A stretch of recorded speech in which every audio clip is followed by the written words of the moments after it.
Hi, you guys. So I can't wait to do this video. I've been waiting to talk about this for so long. I just wanted to make sure that, I had my certification, I got everything set up, properly or whatever. So I am really excited to talk about this. This is intergenerational trauma.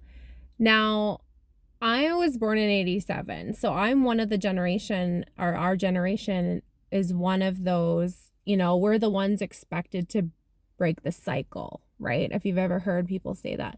So I think one of the biggest problems with the generation that raised us was that we were always told our life isn't that hard. What you're going through isn't that hard.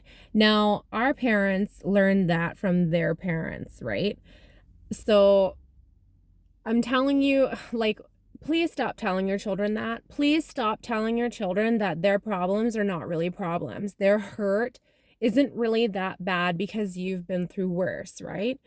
So if I was to tell you to go and pick up 100-pound weight, and you'd have a problem with it if you're not training those muscles, right? So if I was going to tell you to go pick that up and you haven't lifted any kind of weight, you're not going to be able to do it. You're not going to be able to handle it. So these little kids or even teenagers and preteens that you're telling that their problems aren't really problems, you already have those muscles. You know what I mean? You already have gone through your trauma or your challenges. You've already built those muscles. So the little kids and the preteen children that you're telling that you want me to show you what hurt is, or you want me to show you what hard is, or whatever you're saying, there is no way that child or teen is going to want to tell you anything that's wrong with them. Nothing. They're not going to want to tell you about their first heartbreak. They're not going to want to tell you about their friend they're fighting with. They're not going to want to tell you about someone who may have abused them. Because in their mind, in their adolescent mind or their little kid mind, you're telling them that it doesn't matter. That I'm not going to tell my mom or my dad because what they went through is worse. Okay, so I know this because I was raised by traumatized parents. And both of my parents come from abused homes because that's just the generation, right? So majority of us who are in our late 20s to 30s and pushing 40, we were all told that. We were all told our problems aren't problems, and oh, you think your life is hard. Let me tell you what hard is, because their lives, whether they were or not, their lives were hard. Doesn't mean that what you're going through isn't hard. Okay? So when you've already gone through it, you already have that strength, right? You already have the strength that came from overcoming, even if you haven't overcome it, overcoming that trauma and overcoming those challenges. You already have those muscles. Whereas this child that you're talking to may not have gone through something like that yet, therefore has no muscles, right? And this is huge in our generation. And I couldn't wait to talk about this because we are the ones who are supposed to be breaking the cycle. So the next time that you go and tell your child that, you think you think yours is hard. I got my ass beat by my mom or dad, whatever. They're never going to tell you a thing.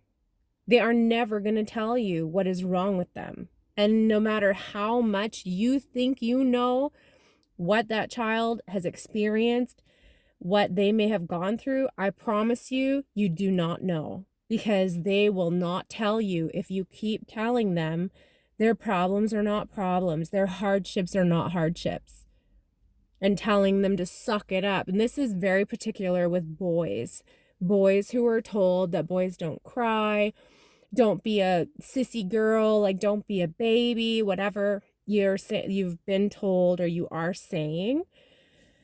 That,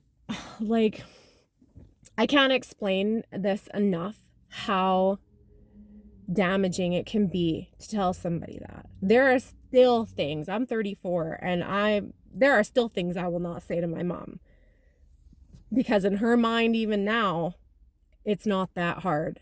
It's not that bad, because in her life, in her upbringing, that was the worst. Okay? And I know that this is really common. I know that this is going to affect a lot of people. And if you need to tell them what it is that you're feeling about the childhood stuff, tell them. And if you don't have your parents in your life anymore, honestly, you need to forgive and let go. And it is very hard. It's obviously easier said than done. But that resentment that you're holding on to is not hurting anyone else, right? It's not hurting their parents who may have hurt you. It's not hurting the person who may have hurt you in the past. It's hurting you. Have you ever heard that saying, hate or resentment or anger is like drinking poison and expecting somebody else to die? It sounds so morbid, but it's so true. All those feelings that you're holding on to towards somebody else is it's going to hurt you. It's not hurting anybody else. So I couldn't wait to talk about this. I really, really hope that this helps people know that you're not the only one who is feeling this. I see this happen so badly in our generation because our parents were taught not to talk, not to express their feelings, not to question their adults, and they didn't need to show you love because you had a roof over your head. That was huge for our parents. They didn't get to experience the human connection so much and like the love so much because their parents, which are our grandparents, to them, a lot of them, a roof over your head and food in your belly was love. Okay, so I really, really wanted to touch on this a little bit, and I'll probably come back to it later on because it's that powerful of a topic. That just know that you're not alone. This is very common, and I have gone through this as well. There are so many things that my mom is probably going to learn about me in these videos because why would I tell her if I know how awful the things she's experienced were? Same with my father. Why would I tell them when, to me, they've gone through worse, right? So even if you can't talk to your parents, talk to somebody. Like, even if it's a friend, if you have to write an email and send it to yourself, like some way of getting it out of your body, like write it down, say it out loud when you're by yourself. If you can't say it to a friend, if you can't say it to your parents, get it out of your body somehow. Like, say the things out loud that you wish you could say to the parent who may not be there anymore. Okay, and this is super powerful because everything that you're internalizing, everything that you're holding in, this is huge for our generation and the generations before us because we're told not to speak. Not me in particular, but we all go through that feeling. Okay, like communication was not a thing to us. It's not a thing to the parents and their parents and so forth. So I can't express it enough how important it is to get it out of your body. Okay, so write it down, do the email, talk out loud by yourself, whatever the case may be. And I would love to hear people's feedback about this. Share the videos to somebody who really needs to hear it, or like tag them in the video below if you can. I know that there are a lot of people who need to hear that. You're not the only one, okay? This is super common. Feel what you need to feel and let it go. Do not hold everything in your body, okay?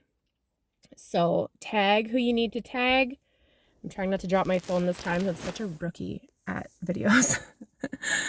Okay, so I want to hear people's feedback about this, how it's helped you, what you think about it.